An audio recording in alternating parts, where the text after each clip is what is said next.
তো খুব চিন্তার মধ্যে আছে কুয়েতে থাকা অবৈধ প্রবাসীরা। যারা অবৈধভাবে আছেন তাদের যাদের আকামা নাই, তো তাদের জন্য বিশেষ করে এই আইনটা চালু করছে কুয়েত সরকার।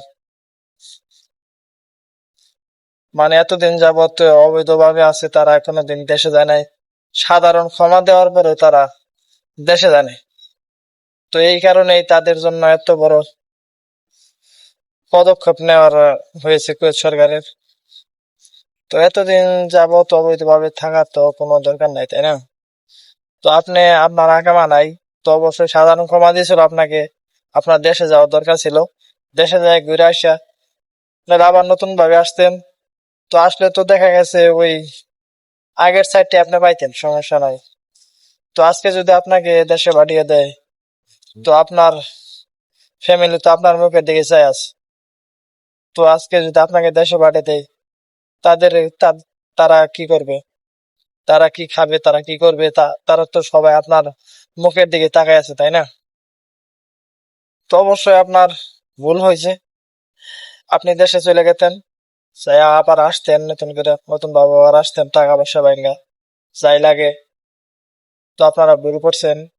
তো এখন যদি আপনাকে পুলিশ ধরে, তো অবশ্যই আপনার জেল খাটতে হবে, সাথে জরিমানা দিতে হবে। তো এটা লাভ হয় না, আপনার আর ক্ষতি।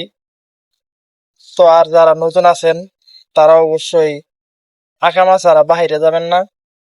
যদি আকামা ছাড়া বাহিরে যান, যদি আপনি পুলিশের সামনে যান, পুলিশের সামনে পড়েন, তো দেখা গেছে যদি আকামা নাও থাকেও আপনার, তো এটা আপনার পুলিশ দেখবে না।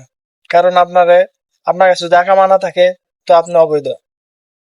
তো যারা খাদেম ফ্রি বিষয় আছেন, তাদের জন্য এরকম কঠিন আইন। তো আপনারা যারা খাদেম ফ্রি বিষয় আছেন, তাদেরকে সুযোগ দেওয়া হয়েছিল যাতে আপনারা কোনো কোম্পানিতে ঢুকতে পারেন। তো আপনারা ঢোকেন নাই।